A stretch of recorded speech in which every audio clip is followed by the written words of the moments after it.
Ligue des Champions, match retour des barrages, bienvenue à tous dans cette nouvelle vidéo de pronostic où on va donc analyser et je vais vous donner mes petits paris pour Milan Feyenoord, Atalanta Bruges, Bayern Celtic, Benfica Monaco, Dortmund Sporting, Paris-Brest, PSG Juventus et le match qu'on attend tous, le retour entre le Real Madrid et Manchester City. La semaine dernière, ça avait donné quoi? Dortmund perd de 1 max et moins de 4-5 buts, c'était passé. Juve remboursé 6 nuls, c'était passé. Les deux équipes marquent à City, c'est passé. La grosse confiance sur Telegram entre Brest et le Paris Saint-Germain est passée également avec des buteurs. On a fait un no-bet sur Bruges-Atalanta, mais je vous avais dit la surprise de Bruges, je les voyais bien gagner à domicile. J'aurais dû tenter le fun, ça serait passé. Moins de 4-5 buts entre le Bayern et le Celtic, c'est validé également. Milan au nul, je me suis bien fait avoir avec le Milan qui a proposé un match horrible et Monaco qui n'a pas marqué face à Benfica. Deux petites erreurs seulement sur les deux derniers matchs, mais il y avait quand même moyen de générer du bénéfice, même si globalement ces matchs allés n'étaient pas très simples. On va parler des matchs retour, mais juste avant, je vous demande d'aller rejoindre mon canal Telegram si vous voulez accéder à plus de pronostics. C'est très simple, vous vous rendez en description ou en commentaire épinglé, vous cliquez sur le lien, vous faites votre demande d'adhésion, c'est totalement gratuit. Je vous accepte dans les plus brefs délais et vous pourrez avoir accès à mes pronostics, dont ma grosse confiance sur cette Ligue des Champions qui sera postée mercredi en exclusivité dans le canal. On commence mardi soir avec les 4 premiers matchs. Est-ce que le Milan peut renverser Feyenoord? On va pas passer par quel chemin? Je pense que oui.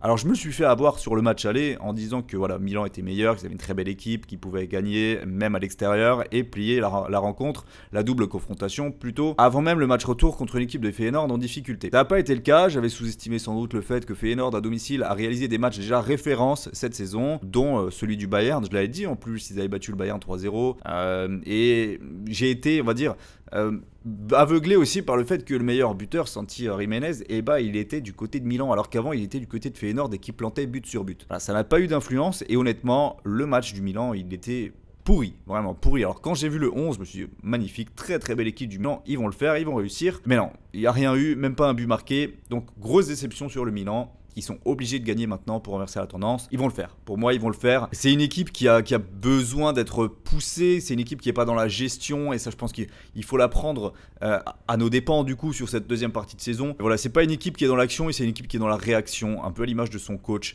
Il va pousser une énorme gueulante là toute la semaine contre Sessao. Et ils vont arriver regonflés à bloc pour mettre le feu à domicile. Et pour moi, s'imposer, se qualifier. Alors dans les 90 minutes ou pas, on verra. En tout cas, ils vont gagner et ils ne se feront pas éliminer dans 90 minutes. C'est mon intime conviction. Non, à un moment, il y a le talent individuel qui va faire la différence dans ce match retour et qui fera basculer les choses. On est un peu dans le même scénario avec l'Atalanta contre Bruges, mais celui-là, je vous l'avais vraiment parfaitement expliqué dans la vidéo de la semaine dernière. Je vous avais dit que Bruges, ils vont faire la surprise à domicile et ils vont se faire renverser au retour.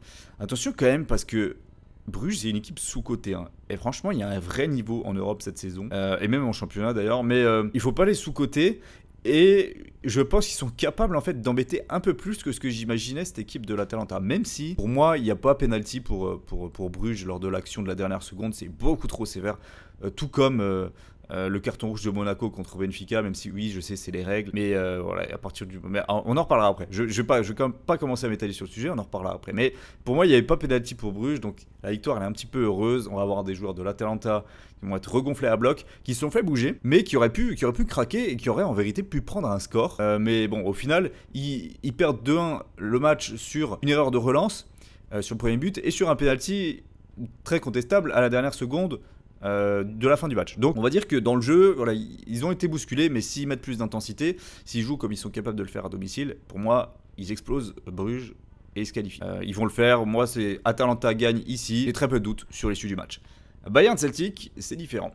J'avais dit que ça allait pas être simple pour le Bayern lors du match aller. J'avais d'ailleurs pris le moins de 4-5 buts. Je m'étais dit ça peut même potentiellement terminer en match nul. Bon, au final, voilà, il n'y a eu que 2-1. Alors, dire que le suspense est encore ouvert, il faut le dire. Ce serait ne pas respecter le foot que de dire ça. Maintenant, effectivement, on sait que le Bayern à domicile en Ligue des Champions, c'est une machine. Et une équipe comme le Celtic, écossaise, n'est pas du tout taillée pour venir gagner là-bas, pour prendre un résultat. Alors, sauf s'il y a 2 cartons rouges dans la première demi-heure, Je vois pas comment le Bayern pourrait se faire sortir à nouveau.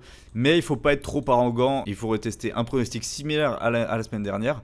Les deux équipes marquent ici. Ça peut à nouveau passer. Je me souviens que contre Bratislava même, donc qui était une des plus faibles équipes, et bien le Bayern, à un moment, ils se sont mis en gestion. Et ils auraient pu prendre pas mal de buts contre le Bratislava qui s'était procuré des situations. Donc vous allez voir que le Celtic, ils vont se procurer des situations aussi. Et ils vont venir mettre un petit pion à Manuel Neuer. C'est ma sensation. Benfica-Monaco. Bon, alors là, on va devoir parler du cas Monaco parce que je commence à en avoir marre de cette équipe. À chaque fois, tu crois en elle. Ils sont super intéressants sur certains matchs. En fait, c'est ça. Très, très prometteur. Mais voilà, quand il faut sortir les muscles, quand il faut faire des matchs de patron, bah, ils sont pas capables de les faire, ces matchs de patron. Alors bon, oui, on peut se réfugier derrière l'arbitrage. C'est vrai que contre Benfica, que ce soit en phase de groupe ou la semaine dernière, ah oui, ils se font bien enfler quand même. Maintenant, ne pas être capable de produire autre chose dans le jeu, ça reste indépendant de l'arbitre. Hein. Et Monaco a été vraiment en dessous. Et pour être très honnête, je pense qu'il aurait même perdu ce match à 11 contre 11. Donc maintenant, allez à Benfica pour remonter un score. Non, perso, j'y crois pas. J'y crois clairement pas. J'ai une très grosse confiance sur ce match-là. Et celle-ci, elle sera réservée à mon canal Telegram. Elle sera postée mardi soir sur le canal Telegram, celle-ci. Je suis obligé de vous réserver ça sur Telegram, ça va être un missile. C'est très très clair pour moi la tendance, le pronostic, j'ai regardé déjà sur les bookmakers. Bref, ce sera posté là-bas, il y a plus de 60 000 personnes qui sont dedans, vous cliquez sur le lien en description, en commentaire épinglé, vous faites la demande, c'est carré. On continue avec Dortmund contre le Sporting. Alors ici, je vais vous le dire, j'ai mis un no-bet. J'ai mis un no-bet, mais plus j'en parle de ce match, plus il y a une tendance quand même assez claire qui se dégage, c'est que le Dortmund va faire l'aller-retour. C'est-à-dire qu'ils ont gagné 3-0 au Portugal, je pense qu'ils peuvent gagner à nouveau 3-0 à domicile. C'est une équipe qui a besoin de confiance, c'est une équipe qui s'est jouée en Ligue des Champions, je vous l'avais dit, hein. La semaine dernière, moi que je voyais pas du tout Dortmund s'incliner, même au Portugal, même contre le Sporting de Gyökeres, alors qu'il était sur le banc, il est rentré, voilà, il était pas... peut-être qu'il marquera sur le retour. En vrai, un petit 3-1 avec Guirassy plus Gyökeres buteur. Guirassy qui est meilleur buteur de la Ligue des Champions d'ailleurs. Ou alors un petit Bino Gittens. Ouais, il y a des grosses opportunités. Sur ce match-là, il y aura des très grosses opportunités buteurs, il va falloir être sur le canal Telegram. Mais du Bino Gittens, du Guirassy, du Gyökeres, ça va scorer encore dans ce match retour. C'est à 18h45 par contre, j'aime pas trop ces matchs-là, mais pour moi il y aura au minimum 3 buts dans la rencontre. Je suis un peu dur avec mon no-bet en réalité. En réalité, je suis dur avec le no-bet. Les gars, un plus de 2,5 buts, ça va passer. Sur ce match-là, ça va passer. Le Sporting va se découvrir, ils vont marquer. Dortmund va marquer aussi. En vrai, ça va passer, je pense. Paris contre Brest. Bah alors là, pas trop de suspense aussi, je pense. Paris va s'imposer. Comme Dortmund, je pense qu'ils vont mettre l'aller-retour. Voilà, c'est deux équipes qui ont gagné 3-0 à l'extérieur, ils vont mettre l'aller-retour. Il y aura de la gestion, mais on est en Ligue des Champions, c'est méchant. C'est méchant et quand il y a l'aller à l'extérieur, généralement le retour à domicile il fait mal. Donc que ce soit le Sporting ou Brest, je pense que c'est deux équipes qui vont souffrir et je vais prendre Paris gagne et plus de 2,5 buts dans la partie pour avoir une cote assez intéressante. Au niveau des buteurs, il va falloir voir qui sera titulaire, ça va peut-être tourner un petit peu, ça m'étonnerait pas que ça tourne. Mais même si c'est le cas, je pense que Paris va régaler encore une fois. Ils adorent jouer contre Brest, ça met plein de buts. Le PSV contre la Juve, là il y a un petit débat. Est-ce que le PSV peut remonter la Juve? Alors déjà la semaine dernière, je voyais beaucoup de monde qui disait ouais, le PSV sera la surprise, ils vont sortir la Juve, etc. J'étais resté très pragmatique. Voilà, on avait vu un match en première journée de Ligue des Champions, Juve-PSV, où la Juve avait gagné, ils les avaient torpillés 3-1. Si le PSV n'était pas fondamentalement été mauvais, ils avaient quand même été largement dominés, je trouve. Et bah voilà, 2-1 la semaine dernière, de manière un petit peu plus chanceuse, je pense. Mais maintenant, ça reste quand même un seul but d'écart. Donc le PSV pourrait retourner la situation. S'il gagne, ça va minimum prolongation. Donc ouais, peut-être que le PSV peut le faire. C'est une possibilité. Dans tous les cas, je trouve que le résultat de ce match-là est très très dur à aller chercher. Ça peut clairement tourner dans les deux sens. Mais j'ai une certitude, c'est qu'il y aura des buts. Les deux équipes marquent ici, c'est le pronostic. Sans stress normalement. Et Real Madrid, Manchester City maintenant. Alors ça c'était facile, hein. La semaine dernière c'était vraiment facile. Le but pour les deux équipes il était donné, évident. Voilà, il fallait mettre la maison là-dessus. Je l'avais conseillé partout, sur Telegram, sur YouTube, dans le VIP. Enfin bref, là il n'y avait aucune excuse pour pas le prendre. Même des buteurs, hein, que ce soit Haaland, Mbappé, on les a pris. J'aurais bien aimé Vini. S'il y avait Vini en plus, là ça aurait été vraiment un carnage. Peut-être le match retour pour Vinicius. Ou alors peut-être à nouveau le duel entre Haaland et Mbappé. Dans tous les cas, ça va de nouveau être un match de zinzin. City, attention à ce qu'ils prennent pas un gros score. En vrai, City peut vraiment se prendre une méga baffe. Mais voilà, il y a trop d'errance défensivement du côté Real Madrid. Et ils vont le prendre le but. Ils vont le prendre. Mais je reste je reste quand même sur le plus de 2,5 parce qu'il y a un monde où City se fait vraiment exploser. Voilà, comme contre Paris 4-2, comme contre Arsenal 5-1. Enfin, parfois City à l'extérieur, ils se font vraiment tourner.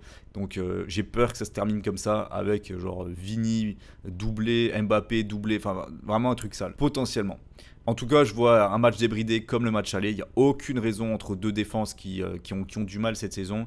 Qu'on se contienne et puis qu'on soit sur un petit score. Non, je vois des buts. Pas mal de buts même. Voilà. C'est mes avis sur les 8 matchs de la Ligue des Champions de cette semaine. J'espère que la vidéo vous aura plu. Si vous êtes encore là, bah, franchement, laissez un gros like. C'est très important pour le référencement de la chaîne. Mettre un gros like. Nous, on va se retrouver, je pense, demain ou après-demain pour la Ligue Europa. Il y a des pronostics également à faire sur cette Ligue Europa avec les 8 matchs retour des barrages qui auront lieu jeudi. J'espère que vous avez apprécié la vidéo et on se dit à très vite sur les réseaux. Ciao, ciao.